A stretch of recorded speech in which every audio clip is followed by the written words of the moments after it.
하나님 말씀 창세기 12장 1절에서 3. 창세기 12장 1절에서 3절 말씀 다 같이 보겠습니다. 여호와께서 아브라함에게 이르시되 너는 너의 고향과 친척과 아버지의 집을 떠나 내가 네게 보여줄 땅으로 가라. 내가 너로 큰 민족을 이루고 네게 복을 주어 네 이름을 창대하게 하리니 너는 복이 될지라. 너를 축복하는 자에게는 내가 복을 내리고 너를 저주하는 자에게는 내가 저주하리니 땅의 모든 족속이 너로 말미암아 복을 얻을 것이라 하신지라. 코로나 19가 발생한 지가 지금 3년째 되어가는 것 같습니다. 2년하고도 3개월 정도 계속되고 있는데요. 코로나가 우리의 삶의 많은 부분들을 바꾸고 있다 생각을 하게 됩니다. 코로나 시대의 사람들의 삶의 방식을 표현하는 단어가 하나 있는데 언택트입니다.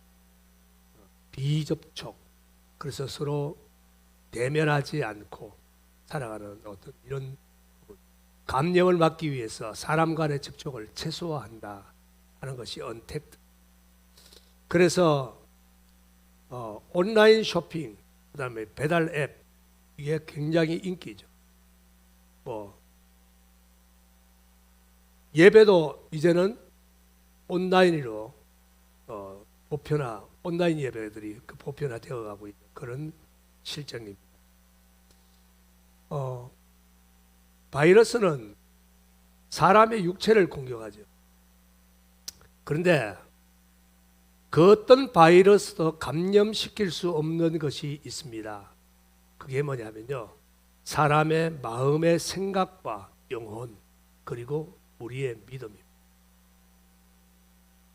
혈루증을 앓던 여인은 주님이 자기의 곁을 지나가신다는 그 소리를 듣고 기회를 놓치지 않으려고 군중들 틈 사이에 끼어들어가서 결국은 자기 믿음대로 손을 내밀어서 예수님을 옷자락을 만짐으로 그 혈루증에서 나았던 기사가 성경에 기록되어 있습니다. 한센병 환자도 주님께 나와서 이렇게 말합니다. 주님 원하시면 저를 깨끗게 하실 수 있나이다.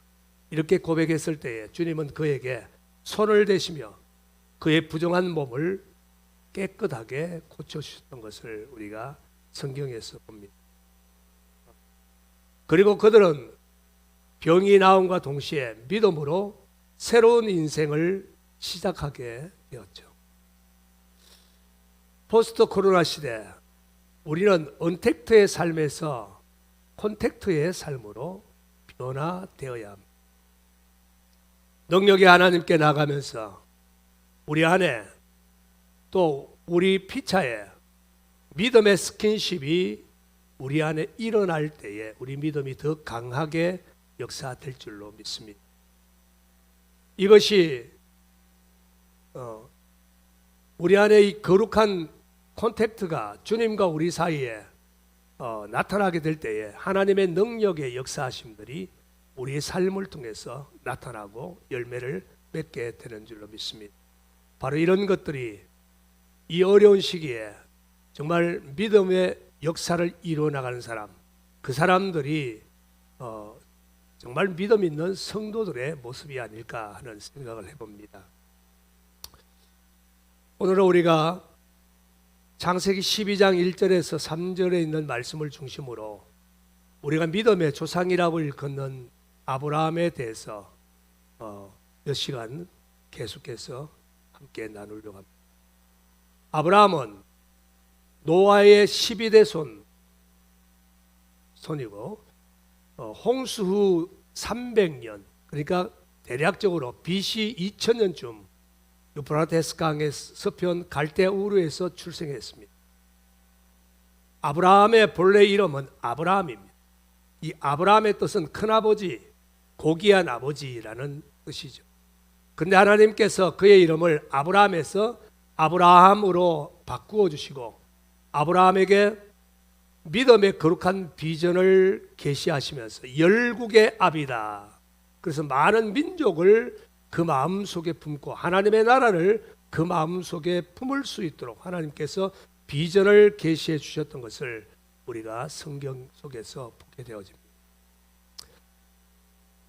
우리가 11장에 보면 우리가 볼 수 있는데, 아브라함의 아버지는 지난주에 우리가 나눴던 것처럼 데라입니다. 여러분, 이 아브라함의 아우는 나홀이고, 이 나홀은 하란에서 죽습니다. 또 나홀은 갈대아우로 죽고, 하란으로 같이 이주해서 하란에서 데라와 함께 그곳에서 죽습니다. 그의 아내는 사라였습니다. 그리고 그는 유프라테스 강을 건너서 가나안으로 나아갔다. 강을 건너왔다. 그래서 사람들이 그들을 히브리인이다 이렇게 불렀어요. 강 건너온 사람. 히브리인이라는 뜻은 그런 뜻입니다. 특히 이 아브라함이 성경에서 중요한 의미를 가진 존재가 된 것은 그가 하나님의 부르심에 응답해서 순종함으로 하나님의 언약의 상속인으로서 믿음의 삶을 살았다는 데 있습니다. 여러분, 우리가 아브라함의 삶을 보면 아브라함은 뭐 하나님의 예언을 했다거나 그 예언을 기록했다거나 또는 하나님의 율법을 상속받았다거나 여러분 이런 일을 한 번도 한 적이 없습니다. 그냥 보편적인 믿음의 사람, 믿음으로 하나님 앞에 살아갔던 사람. 그런데 그가 성경을 기록한 적도 율법을 상속받은 적도 없지만 하나님의 부르심이 무엇인지, 그리고 그 부르심에 믿음으로 응답하고 믿음으로 살아가는 것이 어떤 것인지, 그리고 믿음의 순종이라는 것이 어떤 것인지를 분명하게 보여주었던 사람이 아브라함이에요.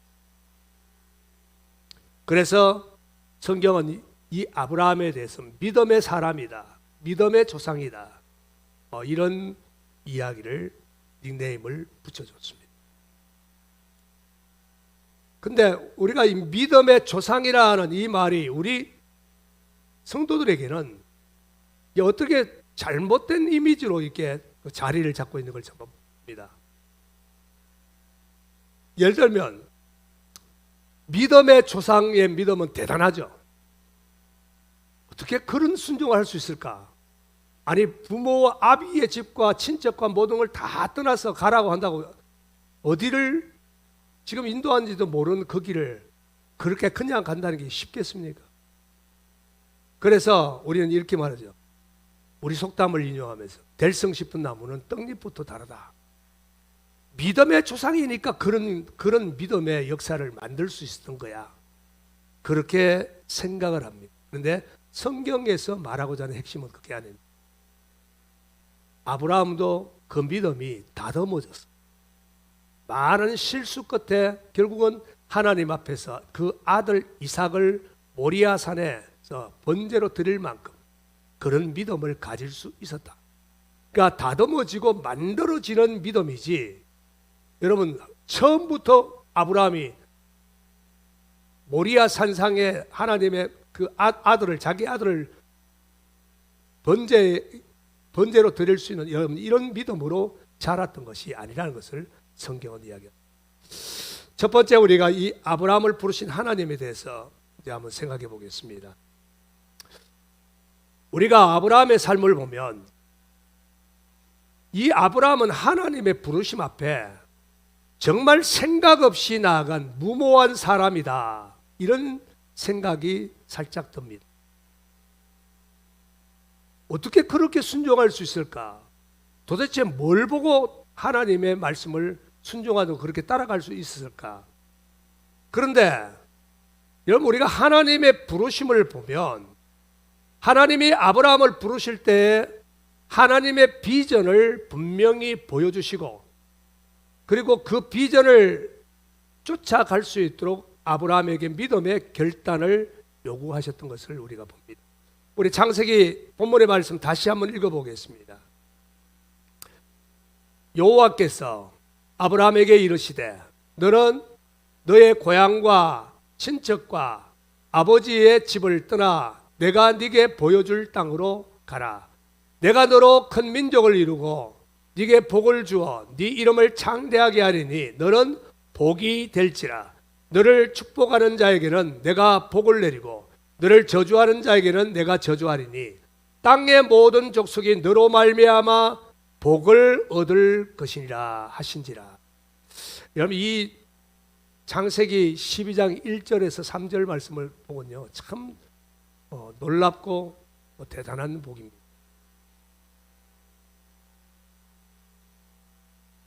성경에서 우리가 참 구약 성경에서 우리가 창세기에도 그렇지만은 여러 우리가 성경책에서 우리가 보면서 역사서라는 이런 부분을 보면 굉장히 중요하게 생각하는 부분이 하나 있습니다. 그게 뭐냐면요, 계보예요. 그가 어떤 계보 속에 있는가, 그의 조상들이 누구이며 그 조상들로부터 어떤 믿음을 상속받고 있는가, 이걸 성경은 굉장히 중요하게 여기고 있습니다.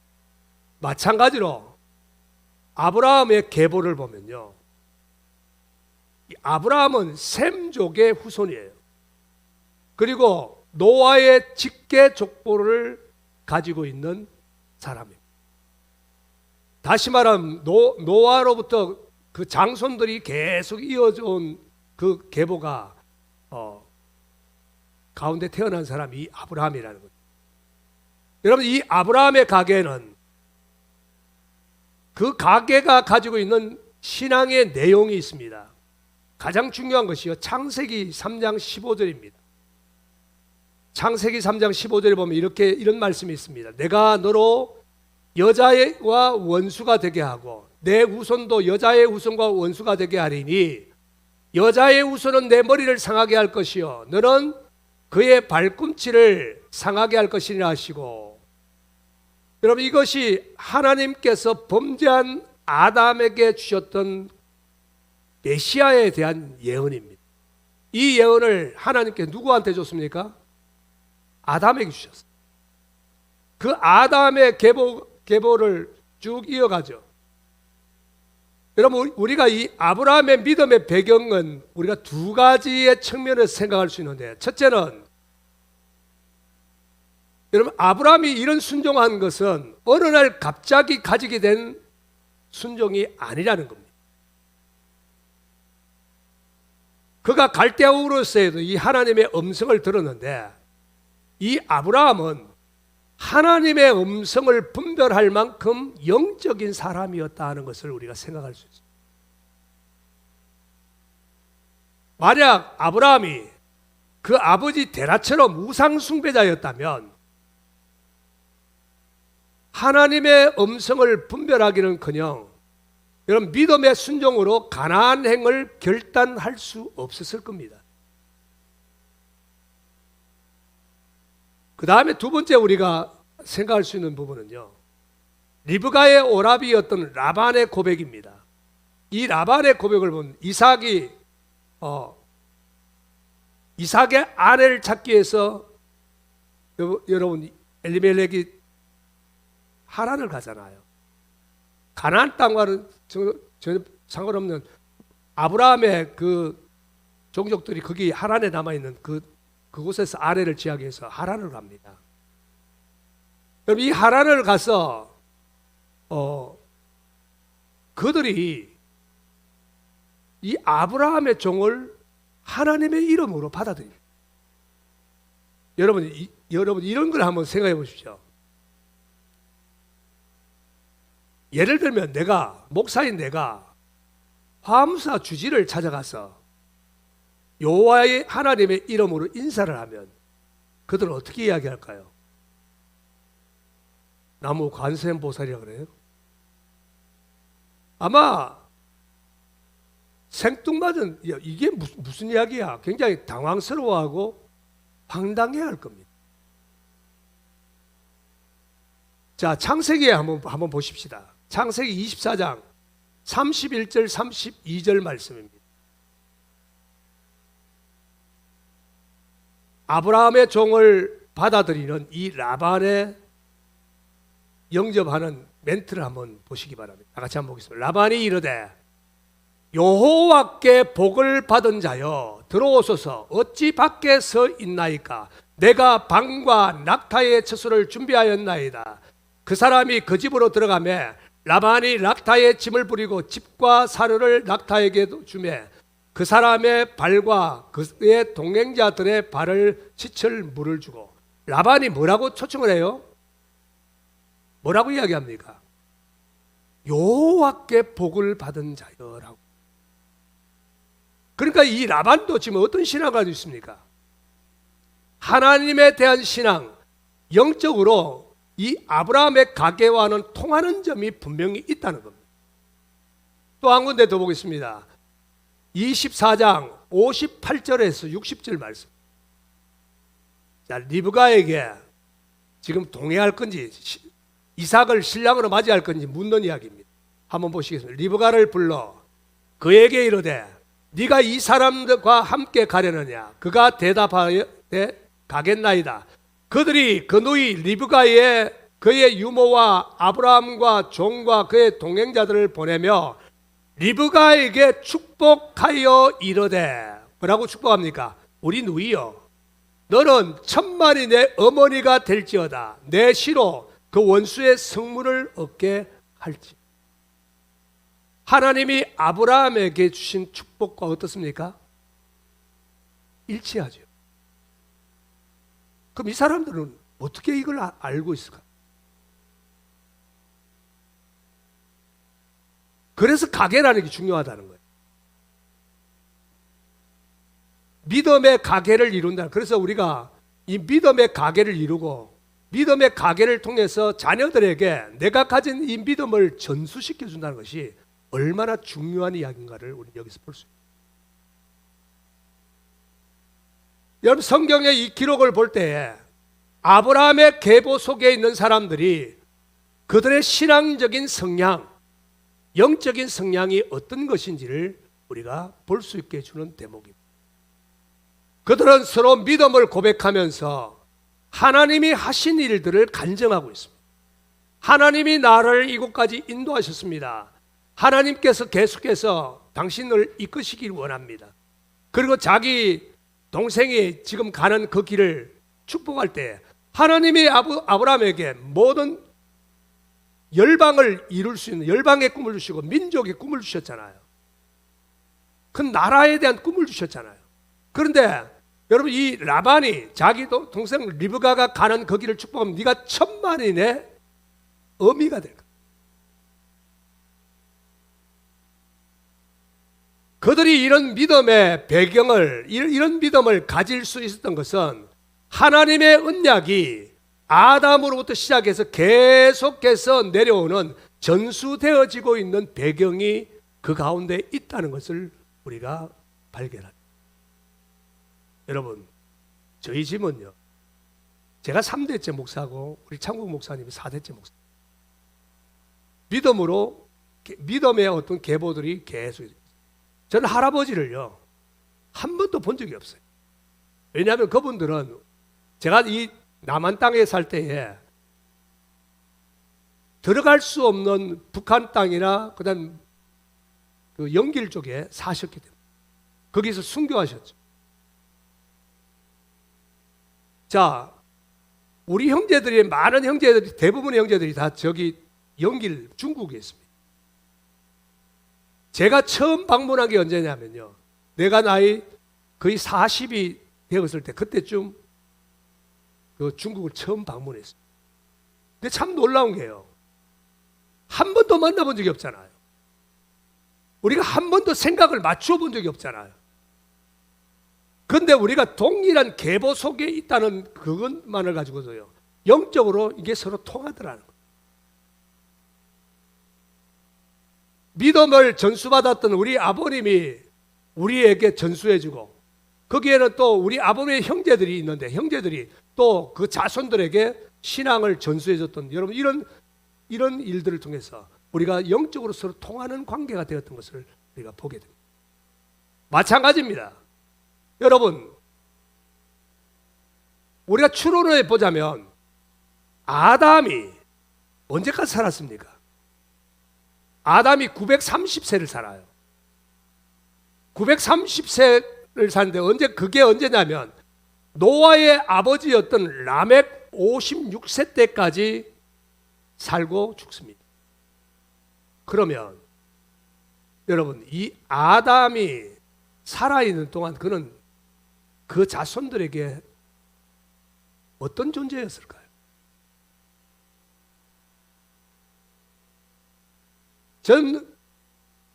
우리가 살아가는 삶 속에서 경험을 통해서 이런 생각을 하게 돼요. 아담은 에덴 동산에서 있었던 그 모든 일들을 자손들에게 전해주는 선지자적인 삶을 살았을 것이다. 여러분, 지금도 유태인들은요, 아버지가, 할아버지가 손자에게 선지자적인 삶을 삽니다. 역사 속에서 어떤 일들이 있었는지, 우리 민족이, 유대 민족들이 하나님의 약속을 가지고 어떻게 살아왔는지를 그들에게 전하는 그런 삶을 살았다.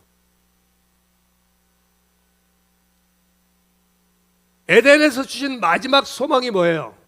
하나님이 그에게 주시던 언약이잖아요. 그 언약이 뭡니까?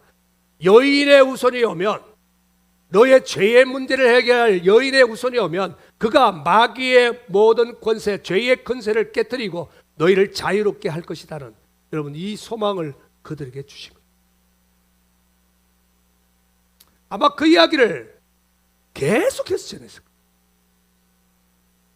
여러분, 에녹이 하나님의 약속을, 하나님의 심판을 받아들이는 데 있어서 그 영향을 크게 받았던 사람 중에 한 사람이 누구겠습니까? 아마 그 사람이 아담이었을 거예요.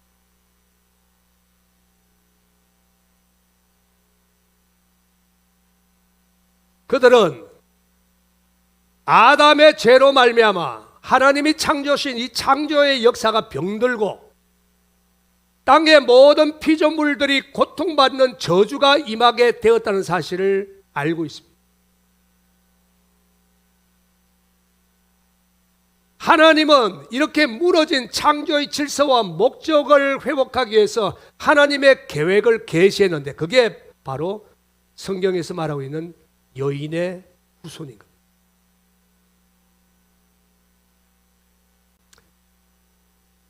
하나님은 아브라함에게 조상적부터 전수되어져 온 이 하나님의 언약을 상기시키면서 그를 부르셨습니다.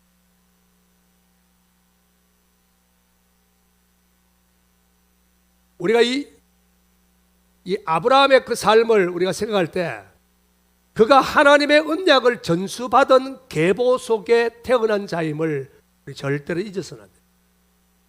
이게 굉장히 아브라함의 선택에 있어 굉장히 중요한 역할을 한 겁니다.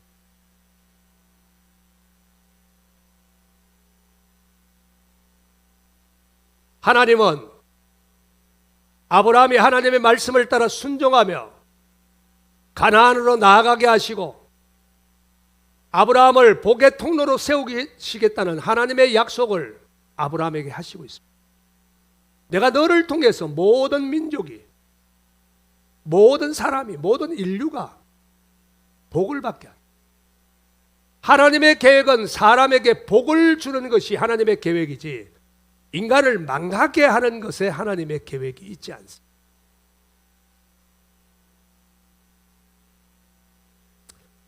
우리가 성경을 대할 때 항상 생각해야 하는 것은 믿음의 사람들이 순종의 삶을 살아갈 때에 하나님이 그들에게 어떻게 도전하시고 있는가? 아브라함을 도전하시고 이삭을 도전하시고 야곱을 도전하시잖아요.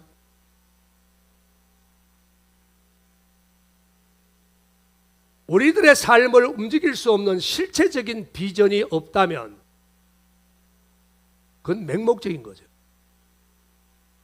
오늘 우리가 예수를 믿는데 우리를 구원하시고 하나님께서 예비하신 한 거룩한 성 새 예루살렘에 대한 비전이 없다면, 그 비전이 우리를 이끌지 못한다면 우리의 신앙이라는 것은 참 맹목적인 겁니다.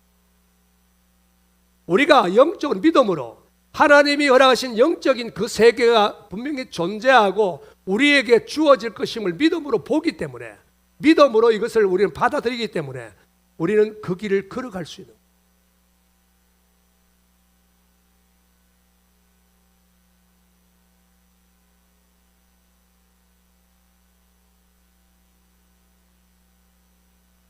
아브라함에게 전수된 이 언약이 아담으로부터 온 것이다라는 이 말을 우리는 어떻게 이해해야 되는 거예요? 어떻게 알 수 있겠는가?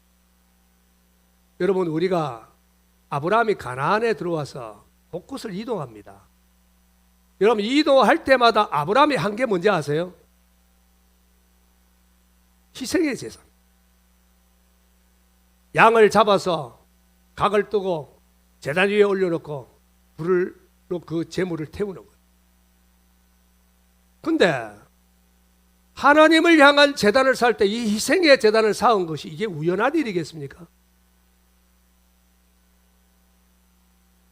여러분, 이때는 하나님의 율법이 주어지기 전이에요. 여러분, 율법에서는 하나님 앞에 예배 드리는, 하나님 앞에 제사 드리기 위해서는 어떻게 하느냐? 정결한 양과 새를 잡아서 그것을 태우는, 여러분, 이 예식을 구체적으로 다 기록해서 보여주고 있잖아요.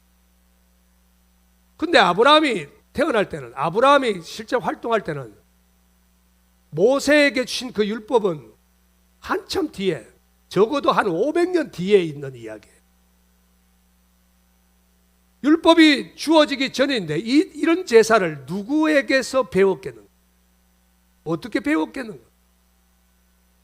하나님이 아담에게 계시하신 구원에 대한 하나님의 계획을 셈족을 중심으로 해서 계속해서 전수되고 있었던 것이 역사 속에서 우리가 볼 수 있는 사실입니다.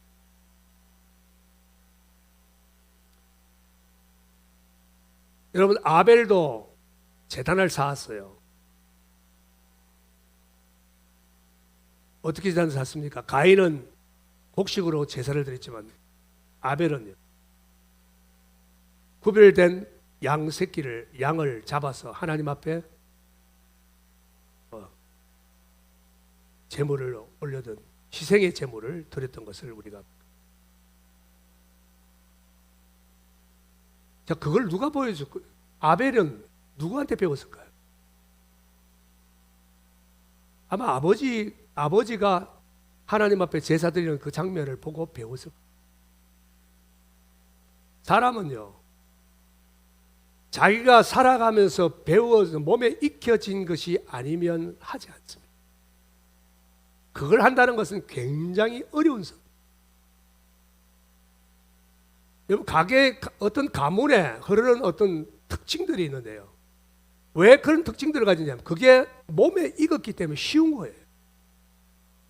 마찬가지로 하나님 앞에 희생의 제사를 드리는 것, 아담으로부터 하나님 앞에 계속적으로 드려졌던 제사였기 때문에 아마 그들은 아담의 자손들은 아담을 통해서 이걸 배웠을 겁니다.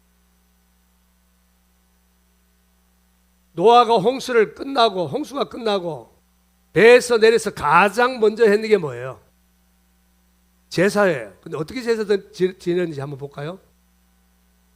창세기 8장 20절에서 21절입니다.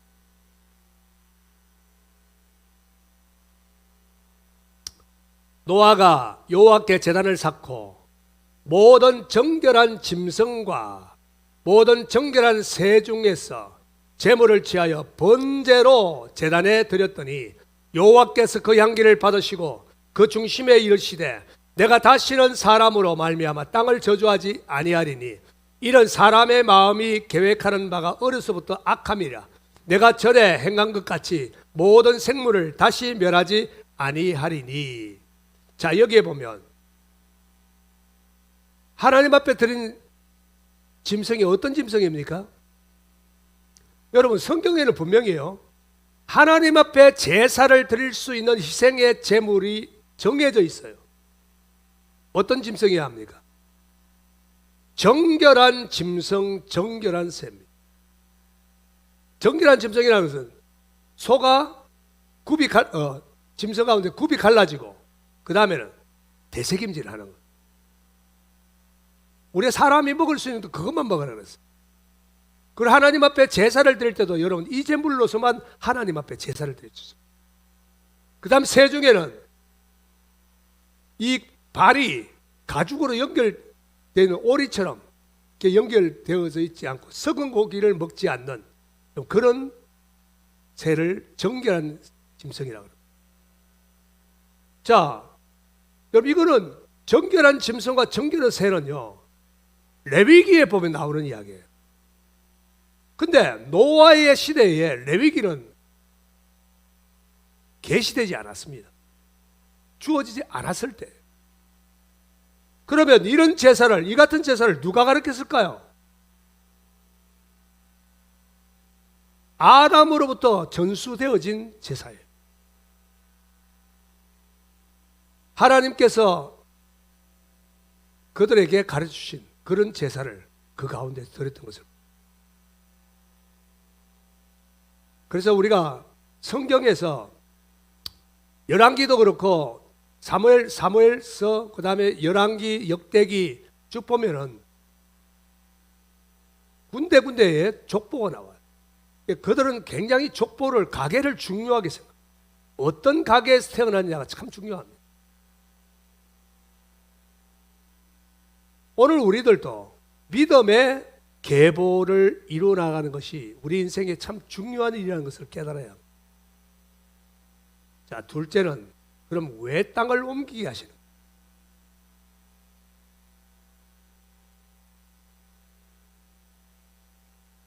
하나님께서 갈대아 우르에서 어디로 옮기게 하십니까? 하란을 통해서 목적지가 어디예요? 가나안입니다. 근데 사실 아브라함은 그 땅이 가나안인지 어딘지 알아요, 몰라요? 전혀 모릅니다. 여러분 이렇게 한번 생각해 보십시오. 아브라함에게 오히려 익숙하고 성공의 가능성이 있는 곳을 찾으려면 어디겠어요? 어떤 땅이 더 유리할까요? 갈대아 우르나 하란입니까? 아니면 가나안입니까? 여러분 가나안은 생판 처음 가는 곳입니다. 거긴 아는 사람이 아무도 없어요. 다 적일 거예요. 이방인을 그렇게 반갑게 받아들이지 않을 겁니다. 근데 아브라함이 가지고 있는 스펙들, 자기가 지금까지 살아오면서 이루었던 인맥이나 또 데라가 족장이잖아요. 족장으로서의 여러분 이 데라가 가진 주는 어떤 유익들, 그런 스펙들이죠. 이런 스펙들이 먹힐 곳은 가나안이 아니라 갈대아 우르나 하란이에요. 인간적으로 성공하고 인간적으로 출세할 수 있는 곳은 하나님이 인도하시는 그곳이 아니라 내가 지금 머무르고 있는 갈대아 우르나 하란이 자신의 출세를 위한 적격지입니다.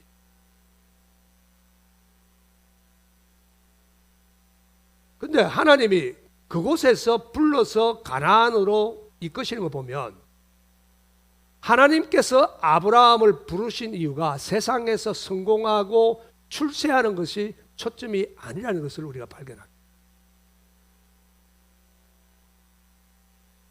또 한번 생각해 보세요.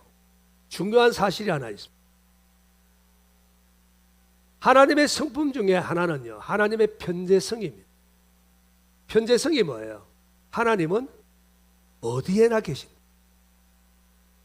다시 말하면 하나님이 지금 떠나라고 말하는 갈대아 우르나 하란에도 누구는 계신다?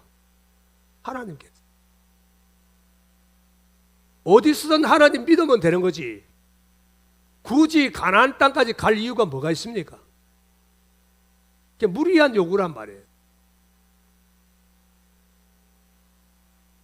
그럼에도 불구하고 하나님께서 이 아브라함을 갈대아 우르나 하란에서 불러내어서 이끌어서 그 가나안 땅을 두루 다니면서 땅 밟기를 시키는 이유가 뭘까? 여러분, 아브라함과 이삭과 야곱의 삶은요, 가나안 땅을 상속받는 게 아니에요. 아브라함과 이삭과 야곱의 삶은 뭐냐면 하나님이 그의 자손들에게 상속해 주실 그 가나안 땅을 어떻게 합니까? 두루 밟는 거예요. 땅 밟게 하는 거예요. 두루 땅 밟게 해서 곳곳에다가 하나님을 향한 제단 쌓고 믿음의 흔적을 남겨두고 이 일을 계속하게 하신 거예요.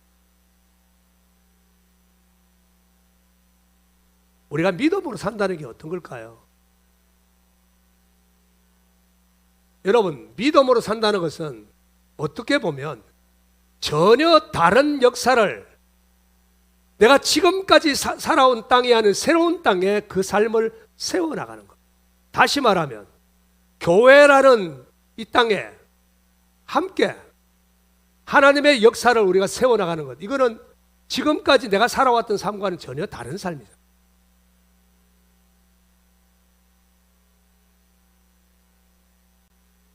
보여지고 만져지고, 그래서 그런 부모가 또는 우리의 선조들이, 조상들이 살아갔던 삶의 흔적들을 보면서 자손들이 그 믿음을 계속해서 계승할 수 있는 이런 믿음의 계보를 만들어 나가는, 하나님이 이 일을 위해서 아브라함을 부르셨다는 것을 성경은 말합니다. 여러분, 아브라함이 가나안에 들어와서 한 일이 뭐죠? 부동산을 축축했습니까? 여러분, 아브라함이 가나안에 와서 한 거는요, 가나안 땅을 두루 다녔습니다. 하나님이요, 그 땅에 정착하지 못하게 하세요. 집을 짓지 못하게 하십니다. 그래서 텐트 치고 살았어요. 그래서 오늘 이곳에 가서 텐트 치고 또 하나님이 인도하시면 또 텐트 걷어가지고 또 가가지고 그 하나님이 머무러 하는 그곳에 가서 또 다시 텐트 치고, 얼마나 수고롭고 고달픈 인생을 살았는지 모릅니다. 근데 아브라함이 하는 것은요, 가나안을 두루 다니면서 하나님을 향한 제단을 쌓고 하나님을 제사하고 하나님을 만나고 하나님과의 관계 속에 일어나는 그 일들을 여러분 그 곳곳에 새겨놓는 그 일을 했습니다. 아브라함도 이삭도 야곱도 그랬어요. 여러분, 이스라엘인들이 모리아산 이삭을 제사드리는 그 바위를 굉장히 중요하게 생각하죠.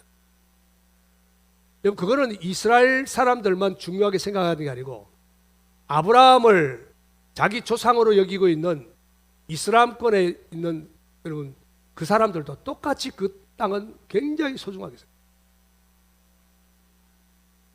그래서 그들은 지금도요, 여러분, 이스라엘이 성전을 잃어버렸잖아요. 성전 땅을 잃어버렸잖아요. 그래서 그 성전과 접해 있는 통곡의 벽, 그 통곡의 벽에 가서 이스라엘 사람이랑 누구든지 와서 거기 와서 기도합니다. 뭘 기도하겠습니까? 하나님, 하나님의 성전이 회복될 수 있게 해달라고. 지금 거기에 뭐가 써 있는데? 이슬람 도움이 써 있습니다.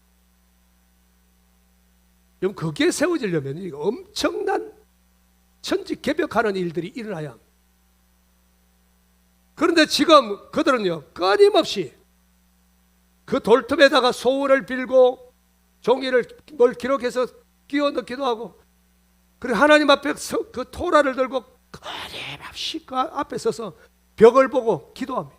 그 담벼락을 보고 기도합니다. 하나님, 하나님의 나라가 임하게 해주시고 하나님의 거룩한 역사가 이루어지게 하시고 하나님 빼앗긴 성전 회복하게 해주시고. 누가 남겨준 흔적이에요? 지금 이 이스라엘 사람들이 지금 누가 남겨준 흔적에 기도하고 있는 거예요? 모리아산상의 흔적은 누가 남겼습니까? 자기 조상 아브라함과 이삭이 남겨준 흔적이잖아요. 거기 대고 계속 기도하는 거예요. 그래서 가는 곳마다 제단 쌓고 하나님의 이름 부르고 믿음으로 고백하고, 그래서 가나안 곳곳이 아브라함이 지나갔던 흔적들로 채워져 있습니다. 왜? 아브라함의 자손들이 나중에 그 흔적들을 만지면서 하나님을 생각하게 합니다.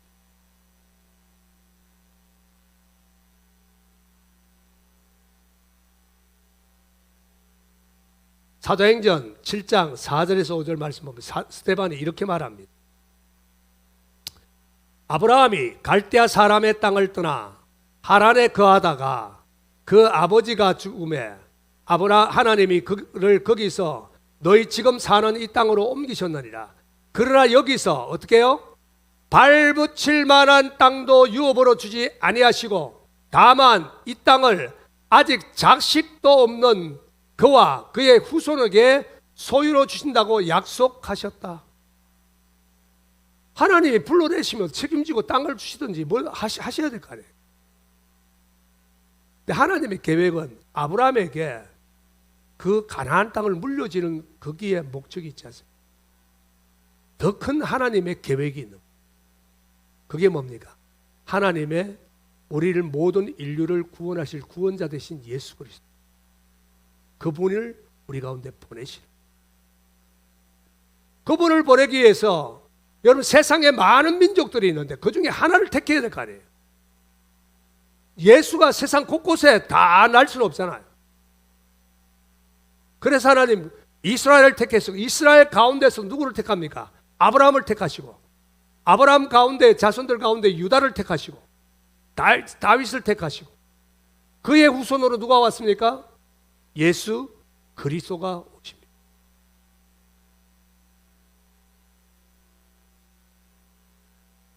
하나님은 아브라함의 신앙에 대해서 히브리서 11장 13절에서 16절 말씀을 통해 이렇게 말합니다.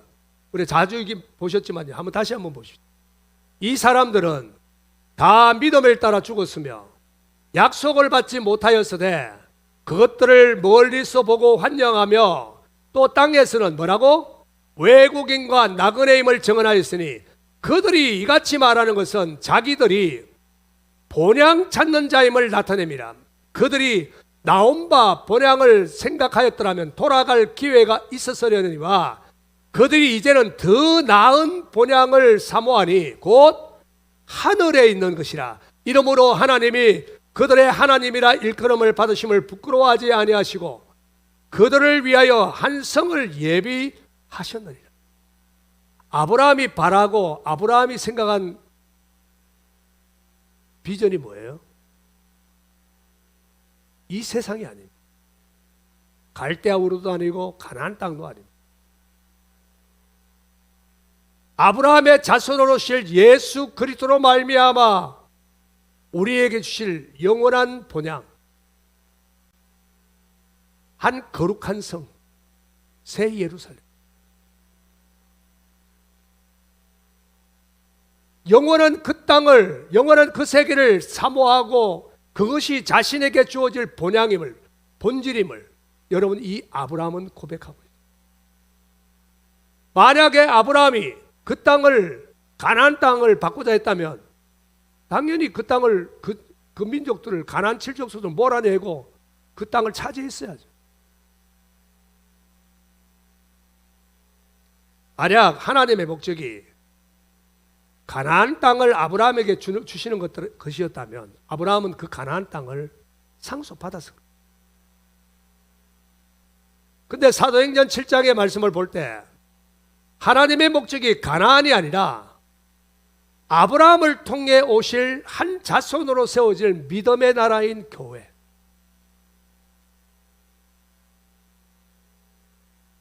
그 교회를 이 땅에 세우는 것이 하나님이 택하신 목적이다.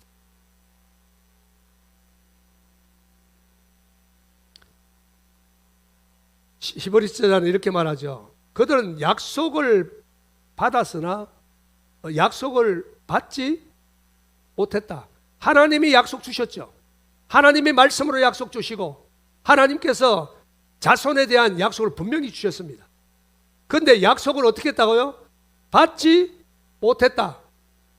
이 말의 뜻이 뭡니까? 그럼 이 약속은 뭐예요? 어떤 약속을 말하는 거예요? 여러분, 아브라함은 오실 예수 그리스도를 기다렸습니다. 자기의 자손으로 오실 여인의 후손, 그 메시아를 기다렸던 사람. 그래서 예수님이 오시면 하나님이 약속하시고 하나님이 말씀하신, 여러분, 그 모든 영적인 세계가 열려짐을 믿고 믿음으로 그분을 기다립니다. 하나님 그 믿음을 뭐로 여기셨다? 의로 여기셨다. 여러분, 이것은 성경이 일관되게 주장하는 말씀이에요. 언약, 아브라함의 마음에 언약이 있었다는 것. 아브라함의 자손들의 마음속에 뭐가 있다? 하나님의 언약이 심겨져 있다. 여러분, 출애굽을 할 때 아브라함으로부터 한 500년이 지난 다음에 애굽에서 야곱의 후손들이 지금 출애굽하잖아요. 그 출애굽을 하게 된 그 배경에 보면 애굽에서 신음하는 여러분 이 사람들이 그 마음속에 늘 꿈꾸고 말하는 게 뭐예요? 하나님의 언약이에요. 모세를 받아들이게 된 것도 하나님의 언약을 말하기 때문에 받아들일 수 있어. 그럼 생뚱맞게 미디안 갔다가 40년 지난다면서 내가 지금부터 지도자다. 누가 그거 받아주겠습니까? 그런데 여러분, 이 사람들은 서로를 하나로 묶어줄 수 있는 비밀이 있어요. 끈이 있어요. 그게 뭐냐면 하나님의 언약을 말합니다. 여러분, 예수님 당시에 예수님이 이 땅에 오셨지만은 여러분, 그들은 하나님의 언약을 기다렸지만 오염된 하나님의 언약입니다. 어떻게? 이 세상에서 저 로마를 무너뜨리고 우리에게 주권을 회복시켜 줄 그 메시아가, 군사력을 가지고 정치력을 가진 그 메시아가 오실 것이란 이런 기대를 가지고 있어요.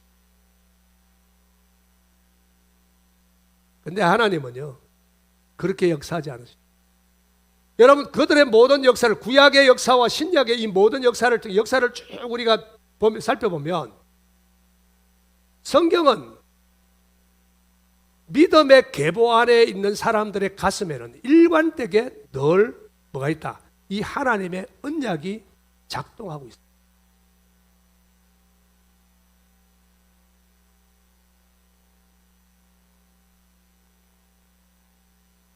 그렇다면 우리는 가나안 땅에서의 이 아브라함의 삶에 어떤 의미를 부여할 수 있을까? 여러분, 이방의 눈으로 볼 때 아브라함의 삶은 그렇게 매력 있어 보이지는 않습니다.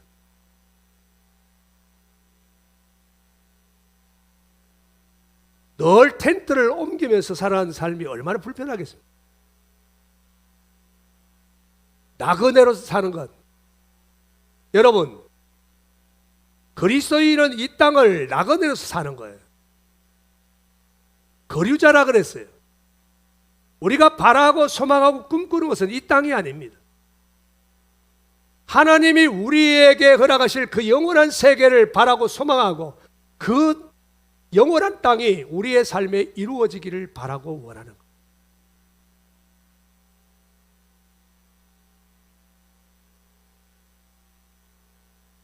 마찬가지로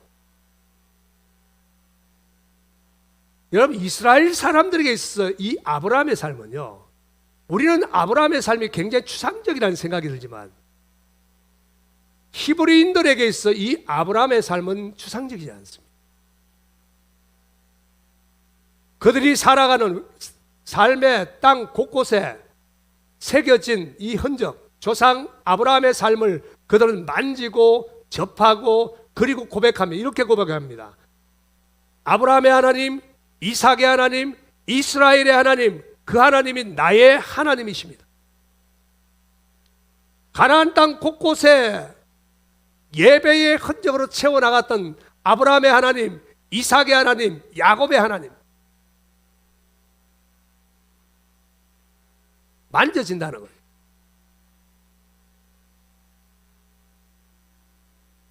하나님의 말씀을 붙들고 나아가며 우리의 삶을 통해서 그 말씀을 이루어 나가는 것이, 여러분, 그것이 믿음입니다. 여러분, 우리의 삶의 믿음으로 말미암은 흔적들이, 여러분, 이 교회와 더불어서 우리 가정과 더불어서 믿음의 흔적들이 만들어져야 됩니다. 우리가 그 이야기를 서로 간증하고 함께 나누면서 공감할 수 있는, 여러분, 영적인 공감대가 있어야 돼요. 여러분, 가족은 어떻습니까? 서로 삶 속에 서로 공감대를 가지고 있잖아요. 부모에게 혼날 때도 있고 칭찬받을 때도 있고, 여러분, 그런 모든 많은 스킨십들이 여러분 그들을 하나로 묶어주는 키 열쇠 역할을 하잖아요. 그걸로 묶어주잖아요. 마찬가지로 하나님의 말씀을 붙들고 나가는 것, 믿음으로 그 흔적을 만들어 나가는 것, 그 흔적들을 통해서 자녀들이 부모의 믿음의 흔적들을 보고서 자랄 수 있어야 돼요. 믿음의 결단에는 대충 여러분 살아가는 것 가지고는 어떤 일도 이룰 수 없어요. 여러분, 우리가 믿음으로 결단하고 선택하는 것은 엄청난 집중력이 필요합니다.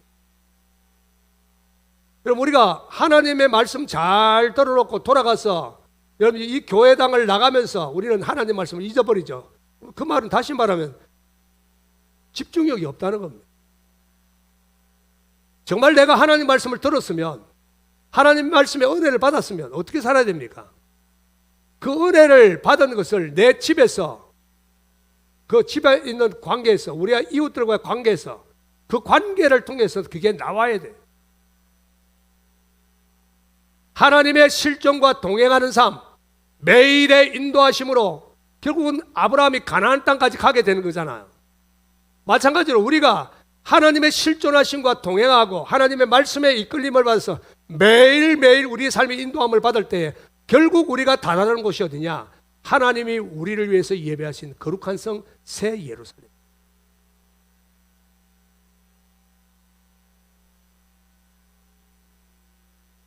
때로는 하나님의 말씀을 들을 때 이런 생각이 들 수도 있어요. 인간적으로 생각할 때 참 막연한 충동이다. 막연한 이야기다. 그래서 하나님의 말씀의 인도하심을 쉽게 받아들이지 못하고 선택하지 못하고 결단하지 않으면 대낮처럼 딜레이하고 지체하고 주저주저하고, 그렇게 하다 우리 인생의 모든 순간 다 날려버려요. 살아가는 자녀들 어떻게 믿음으로 키울 겁니까? 여러분, 이 아이들의 마음속에 비전을 넣어줘야 될 거 아닙니까? 어떻게 넣어줄 겁니까? 내가 비전을 가지고 안 사는데, 내가 하나님의 말씀으로 믿음으로 안 사는데 아이들에게 여러분 그것을 넣어줄 수 있는 방법이 없어요. 하나님의 말씀 앞에 우리는 지체함이 없어야 돼요. 그렇게 살아가지 않으면 여러분 이 믿음이 계승되지 않습니다. 세 번째, 그러면 하나님이 주신 복의 내용은 뭐냐? 다시 우리 12장 1절 3절 다시 한번 보겠습니다. 여호와께서 아브라함에게 이르시되 너는 너의 고향과 친척과 아버지의 집을 떠나 내가 네게 보여줄 땅으로 가라. 내가 너로 큰 민족을 이루고 네게 복을 주어 네 이름을 창대하게 하리니 너는 복이 될지라. 너를 축복하는 자에게는 내가 복을 내리고 너를 저주하는 자에게는 내가 저주하리니 땅의 모든 족속이 너로 말미암아 복을 얻을 것이라 하신지라.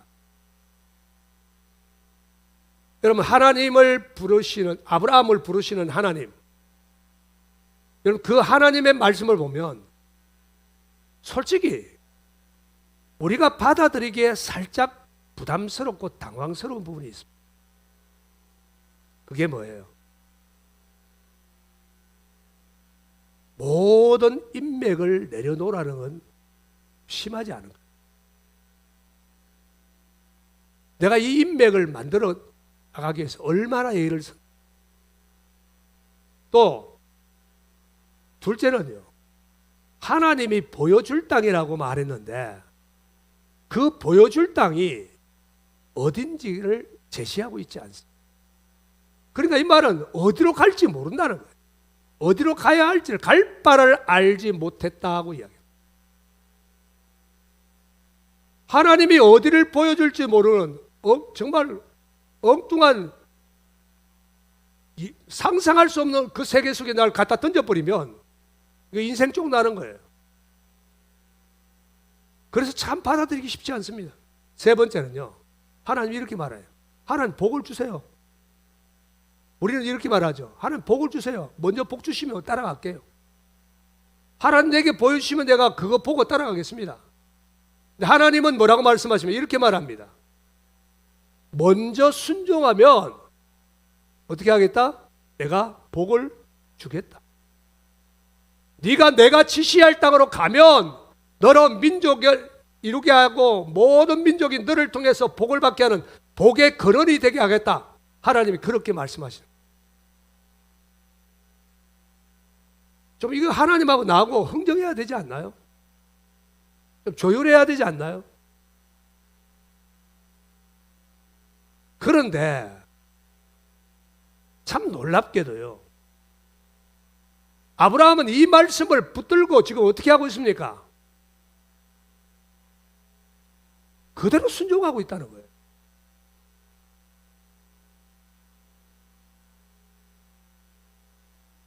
여러분 2절 3절 말씀에서 주시는 하나님의 축복하심이 뭐라는 것을 이 아브라함은 안다는 이야기예요. 하나님이 주시는 축복이 그 축복의 그 내용을 못 알아들었다면 어떻게 했을까요? 갈 이유가 없죠. 왜 가야 돼요? 근데 아브라함이 지금 움직이고 있다는 이야기는 무슨 이야기냐면요, 하나님의 말씀을 믿음의 눈으로 보고 이것이 가장 확실한 축복임을 믿고 자신의 인생을 여기에 걸고 있다는 거예요. 여러분 우리가요, 인생을 살아가면서 어떤 확실한 비전이 내 눈앞에 지금 보여요. 거기에 투자 안 할 사람 누가 있습니까? 만약에 어떤 주식이 나온 게 있는데 이거 투자하면 100배는 무조건 1년 안에 번다. 이게 진짜 확실하다면 어떻게 해야 됩니까? 끌어모을 수 있는 건 다 끌어모아가지고 어떻게 해야 됩니까? 이 주식 사겠죠. 근데 그런 확신이 없으니까 우리가 못 사는 겁니다. 어떤 일들이 벌어질지 모르니까. 근데 아브라함도 마찬가지예요. 하나님이 약속의 말씀을 주셨어요. 근데 그 말씀에 대해서 이게 긴가? 아닌가? 맞나? 여러분 이런 의심이 생기고 의혹이 생겼다면 하나님의 말씀에 절대적인 순종이 나오지 않았을 것이다. 근데 아브라함은 순종하고 있어요. 자, 2절 3절 말씀에 속에 보면 하나님은 아브라함에게 굉장히 구체적인 약속을 주세요. 첫째, 하나님의 나라에 대한 비전을 주시죠. 어떻게 해요? 내가 너로 큰 민족. 창세기 15장에서는 하늘의 무별을 향해서 네 자손이 저와 같을 것이다. 하늘의 무별과 같을 것이다. 저 별을 헤아릴 수 있냐? 제가 헤아릴 수 없습니다. 네 자손이 저와 같을 것이다. 여러분, 내가 너로 큰 민족을 이루게 하겠다. 여러분 이것은 숫자적인 의미보다는 영적으로 하나님이 이스라엘을, 아브라함의 후손들을 위대한 민족이 되게 하겠다는 하나님의 약속. 여러분 하나님의 그 약속대로요, 여러분 이스라엘은 작지만 너무 큰 민족입니다. 정말 세계의 모든 사람들이 그들을 참 신비롭게 여길 만큼 참 그런 민족들. 두 번째는 이렇게 말합니다. 내가 너 이름을 어떻게 하겠다? 크게 하겠다. 나를 들어서 하나님의 이름으로 불리어지게 하겠다. 그래서 여러분 사람들이요, 애굽 왕 바로는 이 아브라함을 뭐로 여기냐면 선지자로 여겼어요.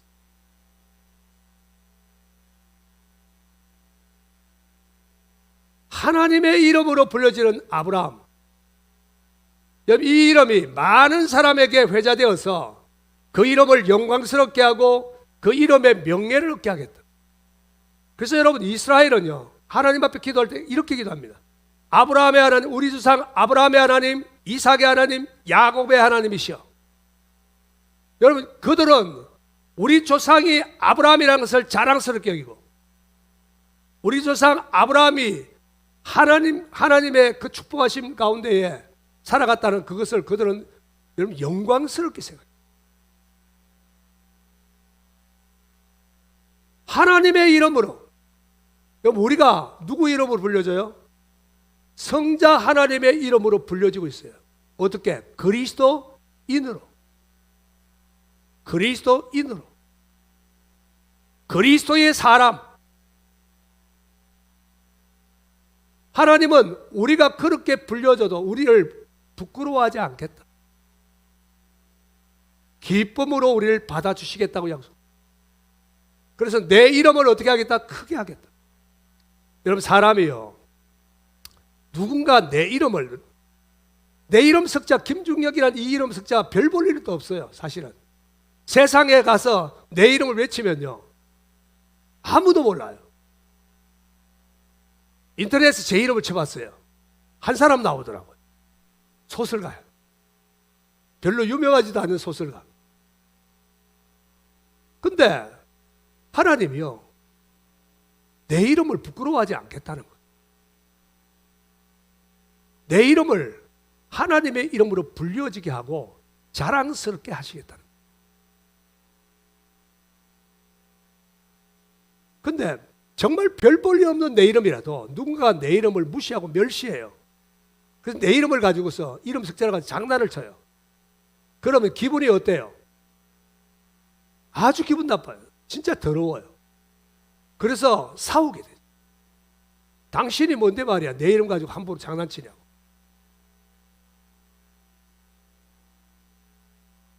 세 번째는 이렇게 말합니다. 내가 너를 뭐 가득히 하겠다?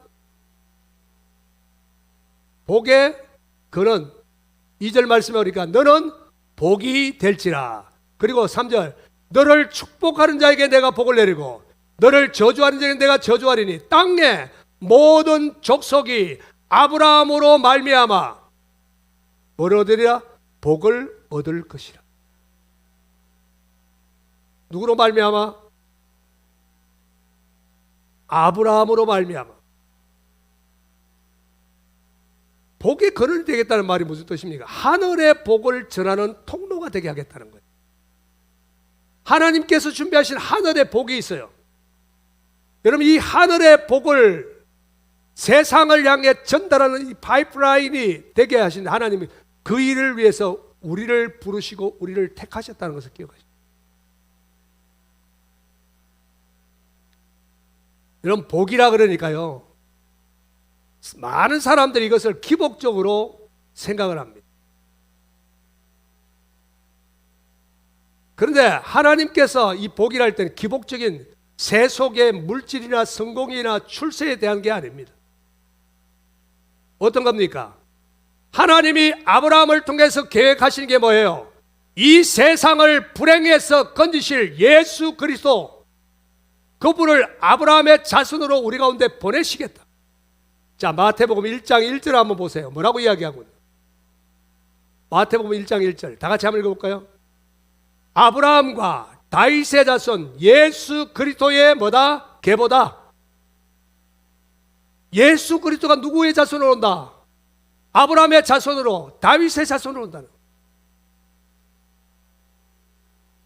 하나님의 아들이 아브라함의 후손으로 이 땅에 오셔서 하나님이 계획하신 구속의 모든 역사를 완성할 것이다. 그래서 아브라함의 자손으로신 예수 그리스도를 통해서 모든 세상이, 모든 열방과 모든 민족이 구원을 받고 하나님의 축복을 받는 축복이 있는 그 자리로 나아가게 될 것이다라고.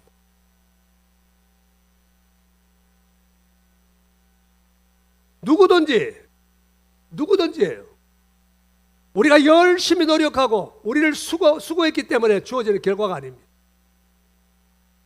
누구든지 하나님이 보내신 여인의 후손으로 이 땅에 오신 예수님을 그리스도로 믿고 영접하기만 하면 사망을 이기고 심판을 이기고 생명과 거룩한 하나님의 전이 되는, 하나님의 거룩한 성전이 되는, 하나님의 성령님을 모시고 살아가는 하나님의 거룩한 지성소가 되는 축복이 우리에게 주어집니다. 하나님이 우리 안에 임재해 계시다. 여러분, 전능하신 그 하나님이 누구 안에 있어요? 오늘 내 안에 있어요. 그런 엘샤다이의 하나님입니다. 나는 전능한 하나님이라.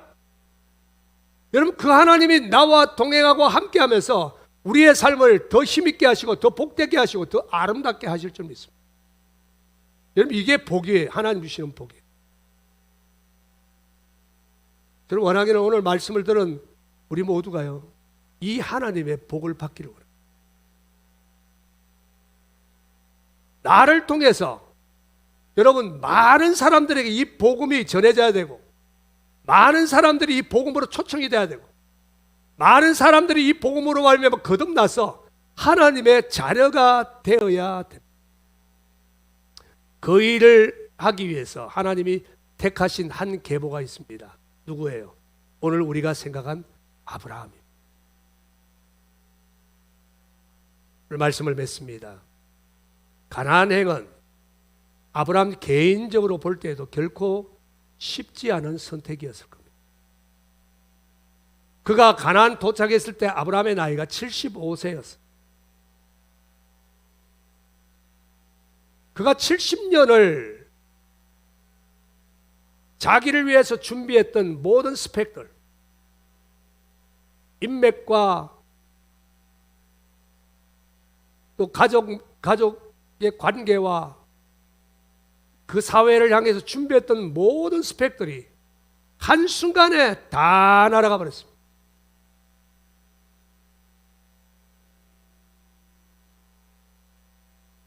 하나님은 아브라함에게 역선택을 하게 하죠. 세상 사람들이 볼 때는 갈대아 우르가 성공의 자리고 출세의 자리입니다. 하란이 성공의 자리고 출세의 자리입니다. 여러분, 가나안을 가는 것은 마치 기양 가는 것하고 똑같아요. 더 나은 환경에서 성공과 출세라는 것을 해보고 싶은 사람들의 마음을 뒤집어 버려요.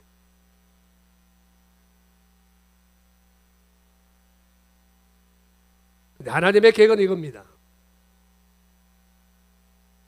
믿음의 모든 역사가 새겨진 땅,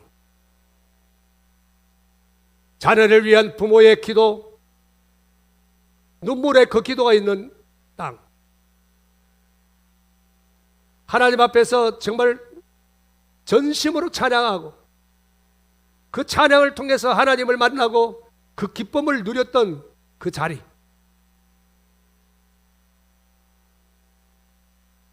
여러분, 우리는 내 가정을 위해서, 사랑하는 자녀를 위해서, 내 남편과 아내를 위해서 얼마나 기도하십니까? 여러분, 기도라는 믿음의 흔적이 있어야 되고, 찬양이라는 흔적이 있어야 되고, 하나님을 예배하는 흔적이 있어야 돼요.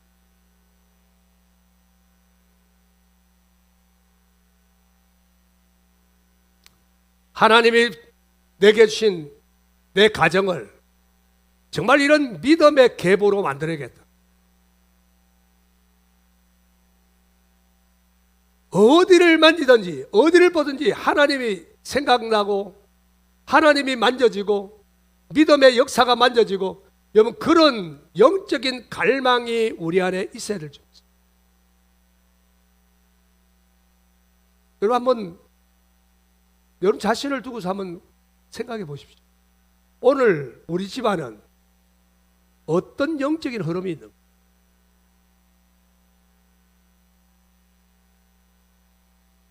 불순종하고 미래에 대한 비전을 잃어버리고 방황하는 흐름이 여러분 우리 집안을 지배하게 방치시키면 안 됩니다. 내가 살아가는 삶에 대한 거룩한 비전이 있어요. 하나님은 아브라함의 삶을 디자인하시고 새로운 역사를 만들어 가도록 그를 초청하시고 있습니다. 마찬가지로 하나님께서 오늘 우리를 우리의 삶을 디자인해 주시려고, 우리의 삶을 복되게 해 주시려고 우리를 초청하시고 하나님과 더불어서 새로운 역사를 서 내려가자라고 우리에게 말씀하시고 있습니다. 하나님의 말씀이 우리 안에 세우려는 이 구체적인 삶의 노력들, 이 삶의 노력들이 우리의 삶의 부정적인 흔적을 지우고 새로운 믿음의 역사를 만들어서 여러분 우리 자녀들이 빗나갈 수도 있고 쓰러지고 좌절할 수 있고 실망할 수도 있어요. 여러분 그들이 실망했을 때, 낙심했을 때, 좌절했을 때 그들이 일어설 수 있는 뭔가의 흔적이 있어야 돼요. 여러분 어거스틴은 방탕했습니다. 젊었을 때 방탕하고 얼마나 험악한 삶을 사는지 모릅니다. 그런데 그가 기독교의 성인이 될 수 있었던 것은요, 그 어머니의 기도의 흔적입니다. 자식을 위해서 끊임없이 여러분 그 아들을 돌아오기 위해서, 아들이 돌아옴을 위해서, 아들이 회개하고 새롭게 세워지기 위해서. 그래서 어거스틴은 여러분 자신의 삶에 있는 많은 죄를 보고 회개록을 썼어요.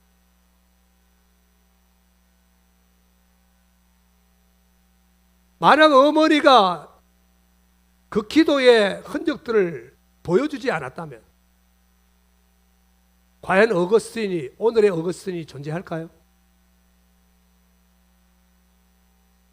어떤 것이 가장 소중합니까? 내가 소중하게 여겨야 될 내용은 어떤 것입니까? 너무 나에만 집착하고 있는 게 아니에요. 내 생각, 내 계획, 내 뜻.